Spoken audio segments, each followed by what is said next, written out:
Welcome to Activate Your Life. I am your host, Erin Esser, and I believe that life isn't a battleground. It's a playground of possibility where self-sabotage is transmuted into self-mastery.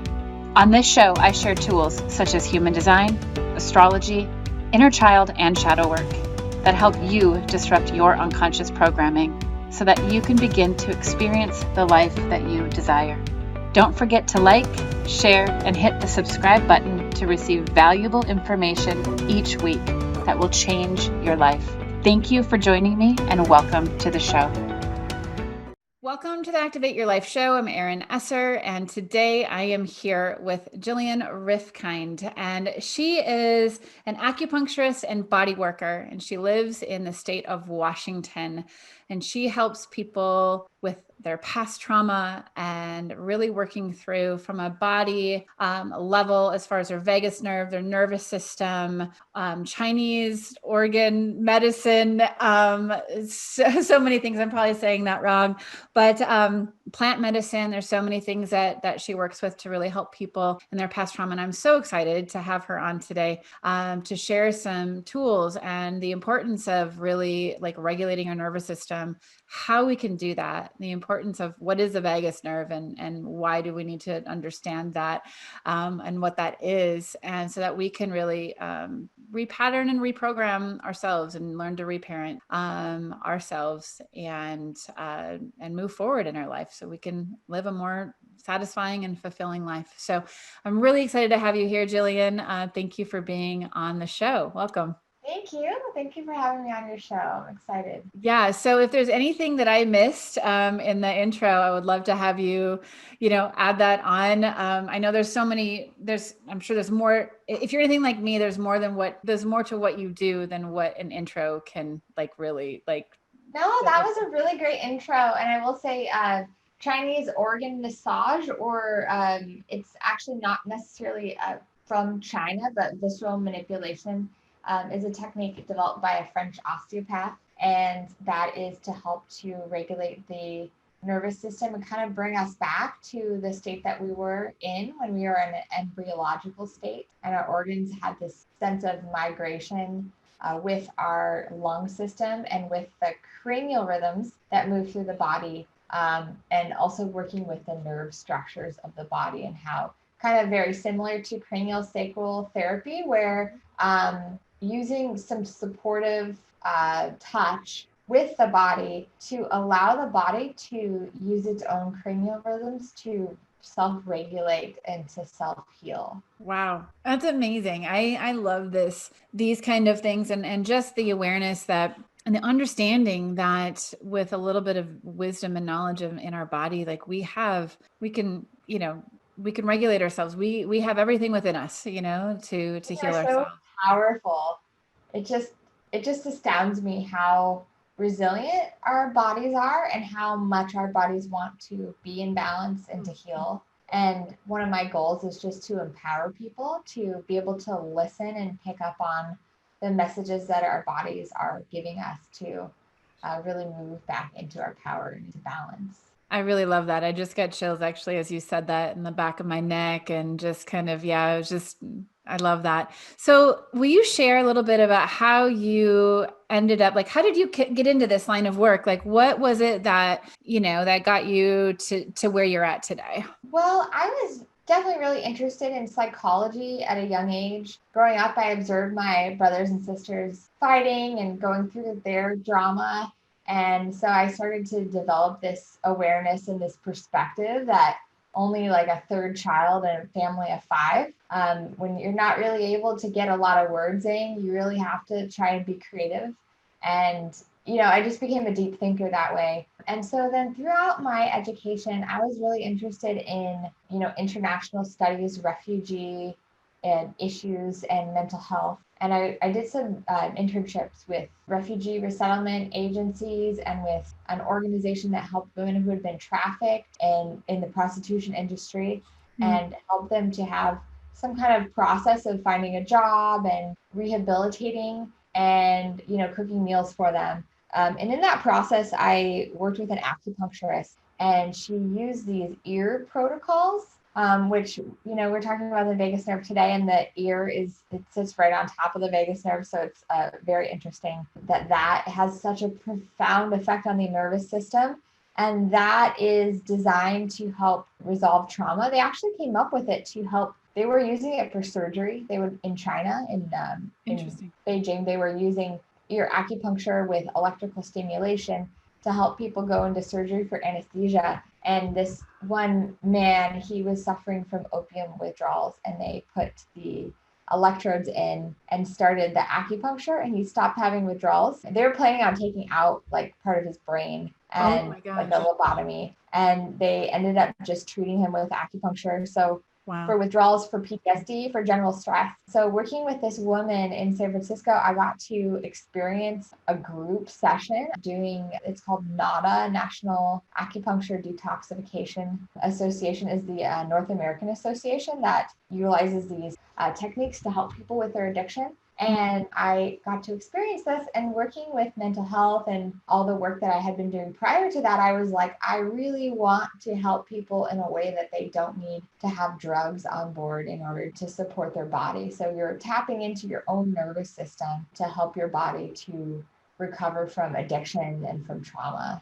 I love that. What I hear in that too is, and I share a similar, passion as yours as far as just tapping into our own resources internally, versus going to the external. Because I think about, when we're going to the external, and I, everybody has their own choice and their own, free will in this, and there's no shame or anything in this. But I feel that like when we do that and like pick something from the outside, it's just masking. It's not really we're not going to the root. We're not really healing. It's just kind of like, and it may be for a time, or something, but like, I think we rely so much on the outside coming in to be able to fix us, so much of and I don't feel like we need fixing, but that's where I feel like a lot of people are like, oh my gosh, I just need something to fix me, just give me something, versus like, wow, what if we had everything within us, but if we knew how to utilize, the space within us to be able to help us work through whatever we needed to work through and get to the root. I'll say that creates a lot of dissonance in us when we need something from the outside. We need some substance, we need some surgery to help fix us. And then our body says, well, what's wrong with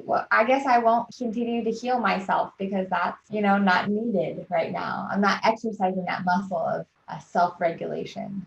Yeah, absolutely. So what does self-regulation mean to you? Like when we say that word, like what does that mean to you? I have I'm a highly sensitive person, but I have a very sensitive system in that I've suffered from a lot of food allergies over the years. And I'm taking that as just a full blessing that my body really knows how to respond to things. And when something doesn't work for me, I can tell right away, and it's just ready to reject that. And so to me, that's how I regulate myself. And also resilience, the idea that we can spring back from things that happen to us, part of the nervous system springing back from a traumatic event and unwinding itself and reacting to the environment by creating a shift. And so things like I've been really into cold therapy lately. Yeah.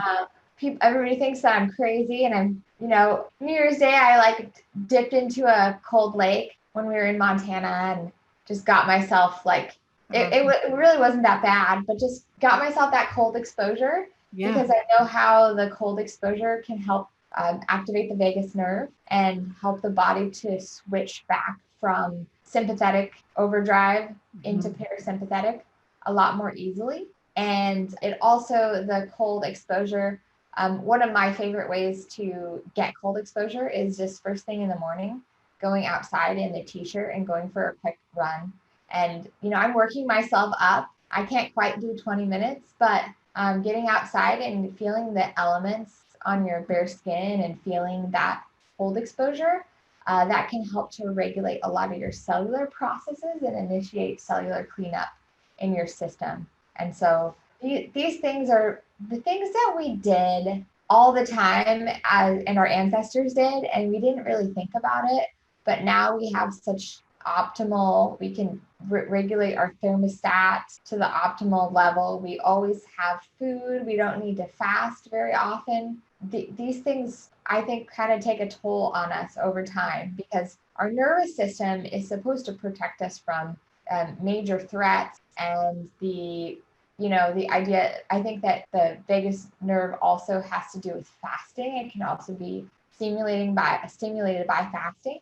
But since we don't really need to fast most of the time and we're generally very comfortable, then we end up focusing more on the little stresses in life and the traffic jams and those types of things. Yes, like when we're running late and stressed and this internal stress comes up and we can feel it, in our body, right? We just want it, like the whole road rage thing and just everything, right? Every little stressor that affects us. I love that. And what I hear in that so much is just paying attention. It's what I hear so much about, like what you do. It sounds like it's just tuning into yourself and paying attention to how your body, everything, how you're interacting with life and how life is interacting with you, whether it's your food or temperature or anything else. Would that be accurate? I like the word listening, because in body work, it is the diagnostic and the treatment is to listen to the body.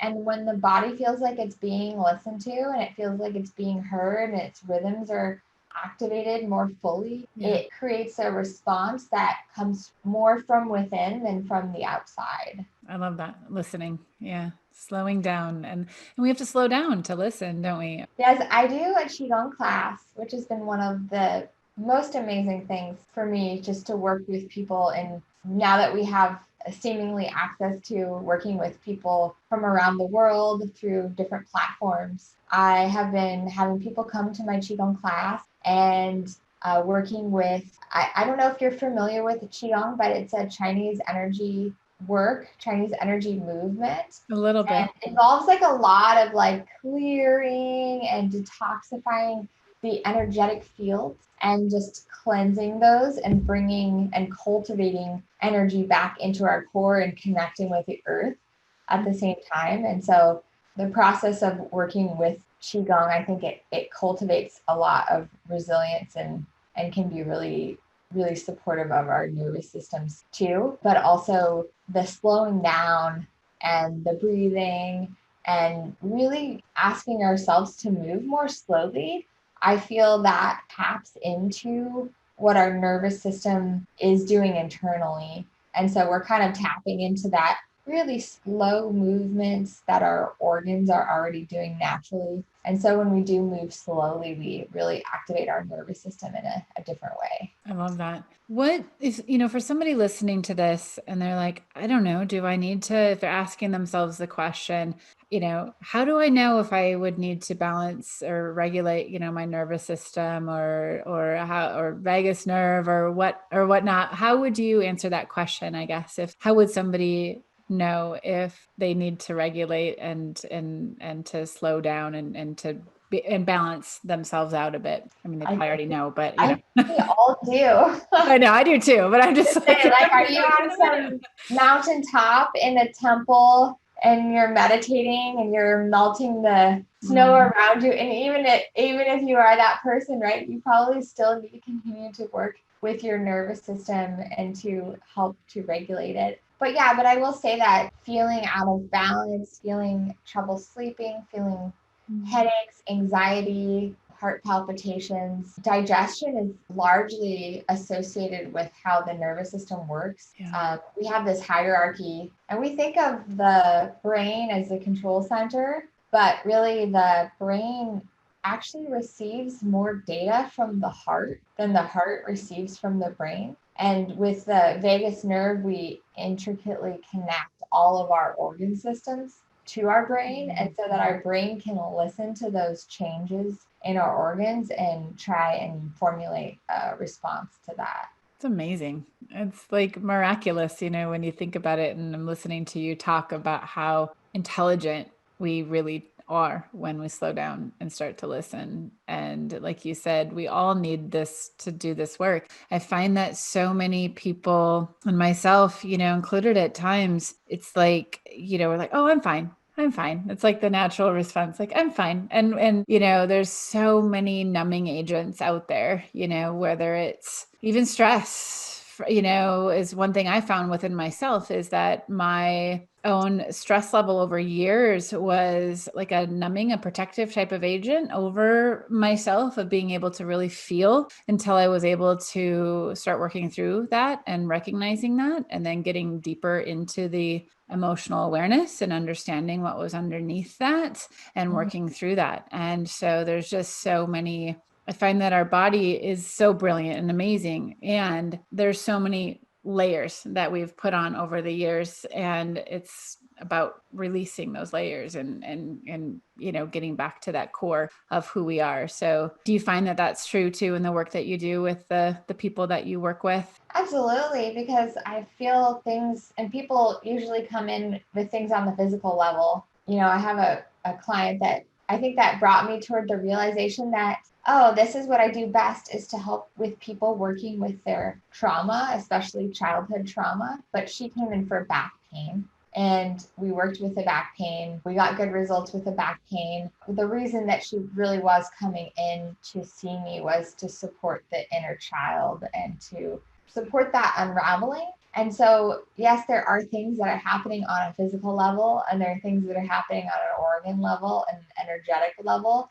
And then there are things that are happening, outside of our body on a bioenergetic level. And the last year or so, I've just become really attuned to energy that is moving around the body. We are just starting to learn about the biofield and photons and the photons that our body produces. I think it's believed that long-term memory is stored in an energetic field, because it doesn't quite make sense that it would be stored in the brain in specific places. Even when we think about things that happened in our past, we may look off to one direction or the other and try and access that information. Mm-hmm. And so something that may have happened to you when you were a child, it may be stored in that energetic field. And that story can be limiting, or even before you're born, the stories that your parents had around money and around livelihood and surrounding spirituality may affect you and just create this static in your energetic field. And then when we kind of even go beyond that, there are ancestral traumas that being in the womb of our mother and her being in the womb of her grandmother, we were just a piece of genetic material. But something happening to our grandmother, it affects 3 generations down the line that we know of and that we can scientifically prove. And that can create a hiccup in our bioenergetic field. And so it's not like it's not like I would come in and work on all of these things at once. There's some days that something would come up with ancestral, and other days where something would come up that's more physical. And if we address the physical, then we can maybe move through that and address the ancestral, or vice versa. Yeah, that's amazing. I love that. So as I'm looking up, like in the field, right? But it's so true, like you're saying, like we look off to the left or the right when we're trying to access something, and it does make sense that there could be this field right around us that we're trying to access, or that's within this bioenergetic field and the stories that live there. How do you, what is your favorite, I guess, way of working with people? Are you just very intuitive? Like when somebody comes to you, you can kind of just sense in like when they're talking to you, or is it more like, how do you tune into like what's needed in that moment? When you said that sometimes it's ancestral, sometimes it's, physical, but how do you tune into that with your clients? I use listening techniques. And so I use a few different techniques, using the top of the head to feel when there is some resistance in the body. So the body will protect what feels like the most vulnerable. And so I'll have somebody close their eyes and stand with their back facing towards me and feel. This is a general listening technique from schools of osteopathy. And I will listen to where the body wants to guard or protect. And sometimes that can be an organ or a nerve structure. And I will also use listening techniques that are on the body, such as just touching the feet, or it's called the myodural bridge. It's a muscle rectus capitis posterior minor. It's a mouthful in the neck that connects the dura. So that gives your hands an indication of whether the associated restriction is cranial, it's in the head, or it's caudal, more towards the feet or the rest of the body. Wow. And I will just put my hands on somebody's, or even just feeling the field. It's almost a visual thing that I will see and feel the energetic movement, whether it's something that's fixed in the body or whether that person's energetic field is just kind of erratic and they need some grounded, supportive, hand positioning to help them to settle that energy. Or I will also work with tuning forks to help to regulate the energetic field. Yeah, because you use sound a lot, right? To help balance and regulate the nervous system and vagus nerve. Yeah. So how do you like to use sound, like other than tuning forks? Like, do you use like toning as well too, or how do you incorporate sound for that? I don't necessarily use toning, but I do suggest sometimes when I feel the feeling that somebody needs this, I'll ask them if they sing or they tone. Mm-hmm. And I know that's a powerful way to activate the vagus nerve and to activate the parasympathetic. I love singing and I love music. I'm a musician. And so just being able to utilize your vocal cords is very powerful. And, activating the throat, the ability for all of us in some way, shape, or form to feel heard is very important. Yes. Feeling heard. That's from childhood on up, I'm sure, even in utero and ancestral, it's feeling heard, and just wanting to feel heard. So I love that, using our voice to just allow that to be exercised, our voice and who we are and our expression. And one other way that we can work with our organ systems is to make these specific sounds to the organ. And it's a way that the organ resonates. And so you make you make a tone and you tone to the organs. And then you envision the color of the organ. In Chinese, it's a little different than the chakras. Okay. But you envision the color of the organs, and that is supposed to help you to release and to detoxify the negative energy from the organs, because theoretically the organs are always making that noise. And when you make that noise back to them, you are inciting a shift. Mm-hmm. I was reading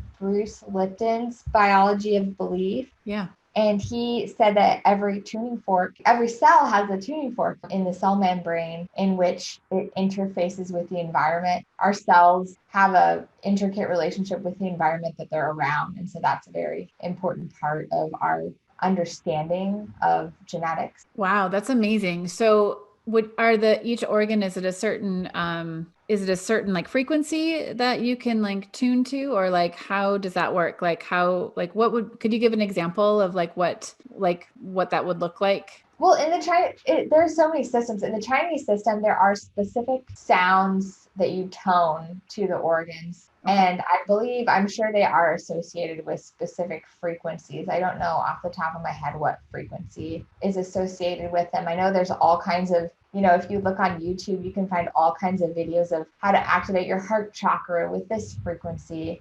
But basically, when the body hears itself being out of tune, which happens when we create photons and we have an energetic interference, and the tuning forks pick up on that energetic interference and they help to promote a shift with the body, because the body does not like to be in tune. So singing to the organs, that's some practice I did for a long time before bed. I would sing to my organs, and then I would pause and I would imagine that the organs were singing back to me, that they were appreciating being sung to and being acknowledged in that way. I love that.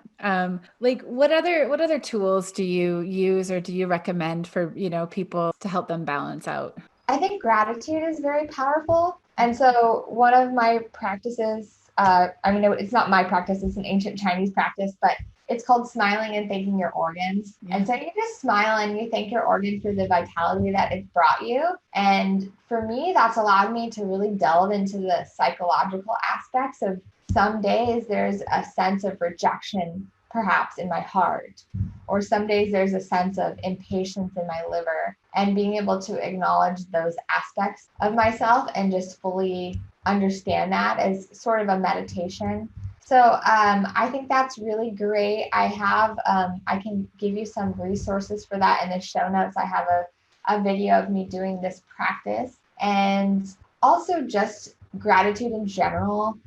Making lists of things that you're grateful for, or writing things down that brought you joy that day, and just appreciating the little things in life. I feel like it makes a huge difference for me to really appreciate, that my heart is beating, and that this and that works, because it's so easy to get wrapped up in things that aren't going well for us, and we can't necessarily control that. Yeah, no, you're absolutely right. And I know for me too, when I pause for a moment, if I'm, busy, or just I have 3 kids and just, doing things and getting caught up in the day, it's like coming back and just think, okay, where are you right now? And just taking even 2 minutes to just close my eyes and tune in and paying attention, listening to my emotional state, to what my body's feeling, to, like, oh, where's my left knee right now, and just like tuning into different parts of my body. And it brings me back into the moment where everything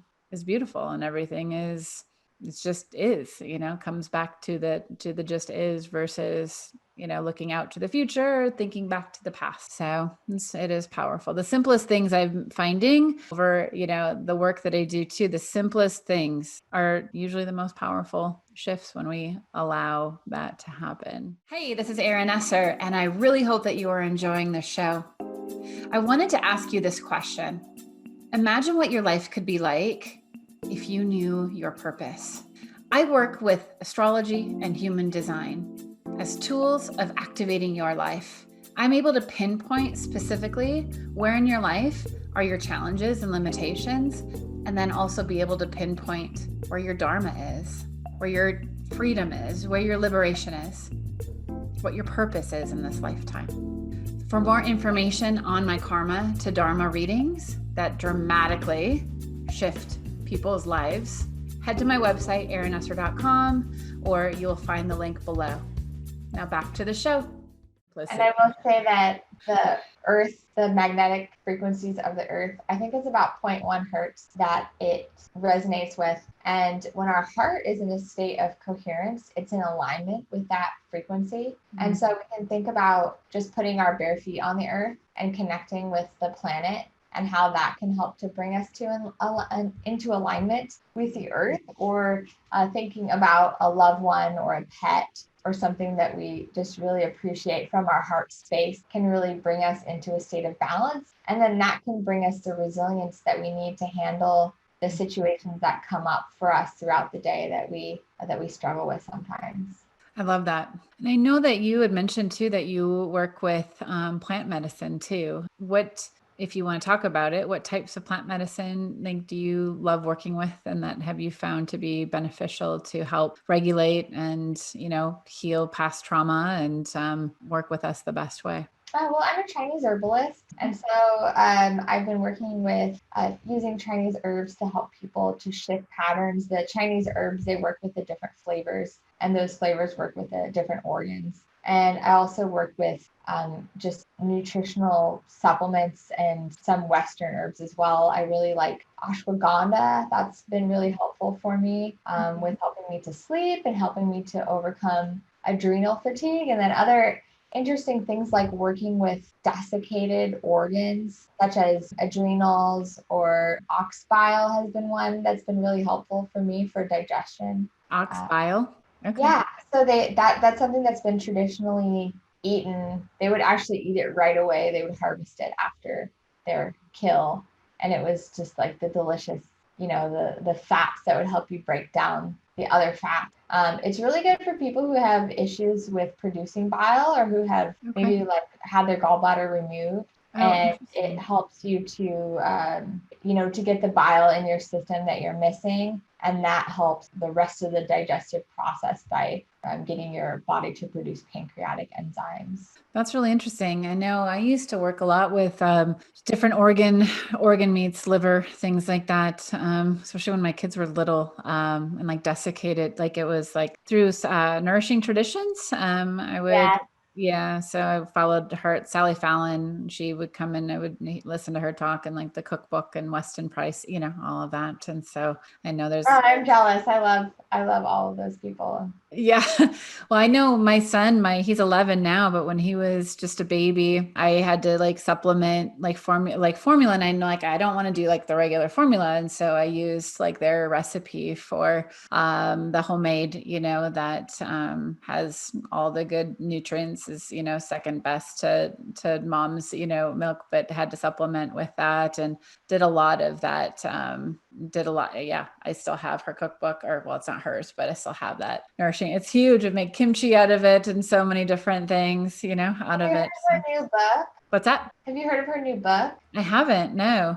Her and Thomas Cowan released a new book called The Contagion Myth, Oh, which is kind of turning the germ theory idea. The idea is that we only go in and get tested for viruses and bacteria when we're expressing symptoms of illness, and that the virus and the bacteria are actually a cleanup crew to help us to, resolve dead tissue. And the problem, potentially is the toxicity levels that we have in our body that are causing us to feel sick. So that's definitely one that I want to check out. I've listened to some of his interviews, and that sounds, it's especially right in today, everything that's happening.